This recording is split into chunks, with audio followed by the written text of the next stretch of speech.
Chapter 1. The lonely streets in front of the 575th block of Egyptian streets were abandoned, just like the many meals she had skipped. When was the last time she thought of smashing his sinister face? Every single day. But when was the last time did that house come to use? Elsa didn't know. Neither did she care. It was simple to not care. Each year passed, making Elsa take an oath to her inner self. I will not care this time. But life can be unpredictable.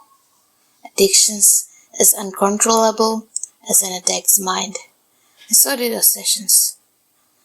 It wasn't that bad to want something badly.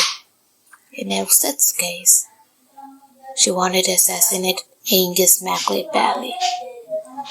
Was it really an obsession? No, not that much. It was just a wish, a dream coming true. Would your parents say that you're obsessed with being a doctor just because you're working hard to get good grades? Obviously not. Elle said, like many of us, had a dream. She could already fathom a pretentious sigh in Angus MacLeod's funeral. How wonderful would it be to see the whole town mourn. And then, life would be predictable again. She would be wearing her white satin dress, walking down the aisle, heard free of the cruel wind. Elsa knew the right ways to do so, to earn back her long-lost smile, her hands on his blood, right where it belonged. Without even meaning to, Elsa dialed a number in her old telephone. Vern 80, always the reluctant conspirator, never had the stomach for murder. But Elsa didn't care. She needed his cooperation, not his moral objections. Hello, it's Elsa Wallace, said Elsa. I've been wondering if we could do it today. That'd be wonderful, said Vern 80, equally enthusiastic, too much enthusiastic. It was his way of mocking her, wasn't it? You can inform all of our playmates, right? Elsa said, coming straight to the point. She knew the answer, hidden beneath his fake enthusiasm. Here's the thing, Wallace, said Vern. I have important work to do. My mind isn't ready for this madness. Madness, said Elsa. What do you mean? Did I buy that house to host puppet shows?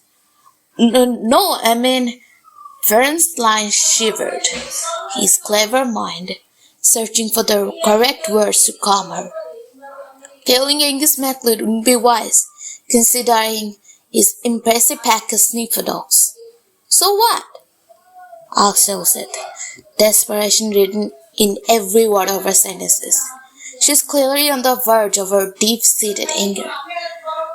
We all know that his smile is just a show-off. Many people hate him, but others won't. Have you seen his gang? said Vern. We can be more powerful than them, said Elsa. We just had to try harder. It's not your typical adventure story, Elsa, said Vern. We had to drop our plot. No, shrieked Elsa. Please, try to understand, said Vern, his tone desperate. Assassinating the mayor would get us all in jail. I don't care. But Mr. Flynn cares. Mrs. Fletcher cares. James cares. I care, said Vern. We can't waste our life for this plot. There was a silence, a deafening one. And then, stop ruining my mood, Vern, shouted Elsa impatiently. Just fuck off.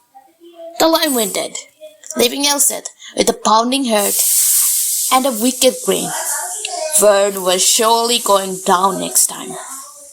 You see, she had a hard time convincing her intelligent members. They were too dull to understand their burning vendettas. But she wasn't. She truly hated him, just like her father had loved him as a friend. That's why she had this particular emotion that everyone hated. It was anger. The students at the classes she taught always mocked her, calling different unfavorable nicknames behind her back. Some even composed a rhyme and recited it while she strode through the hallways. There goes Elseth Wallace, always angry with a red face. Decades of teaching at St. Lumini Academy had done nothing to extinguish the fire in her green eyes, a fire fueled by a burning desire for revenge against Angus MacLeod, the town's mayor. The simmering rage, a toxic miasma clinging to Geoffrey Borough, was starting to choke Elseth. The fear of it bubbling up inside her like a poisoned well. She imagined herself with a knife, fixing all the pain her parents had suffered from. The dying words of her brother. You had to seek justice, Elseth. Elseth tried to shut her mind with a sentence, bubbling inside her like an antidote to fix her messy self. Stop! Don't think about it. It wasn't just a sentence. It was a mantra. In the small house in Eden Garden, Elseth had to control her pupils. What if it fell on the photograph? She couldn't risk stinging her green eyes like onions. It was too much.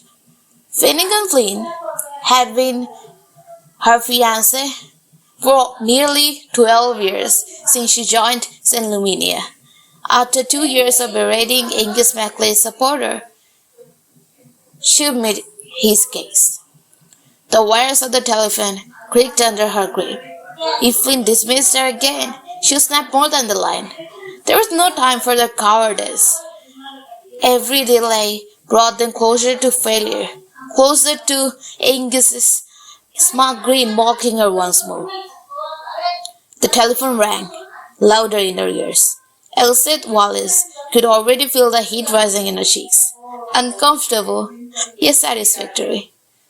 Was she really angry anymore? Finnegan Flynn speaking, said that calm voice, soothing her spirits like another antidote. Hello, it's Elseth, said Wallace, restraining herself from shouting things like, what the freak are you nerds waiting for? Or when will the damn work be finished? Hey, Annie, said Finnegan, considering the wedding ring. You know the rules, Finnegan, said Elseth eagerly.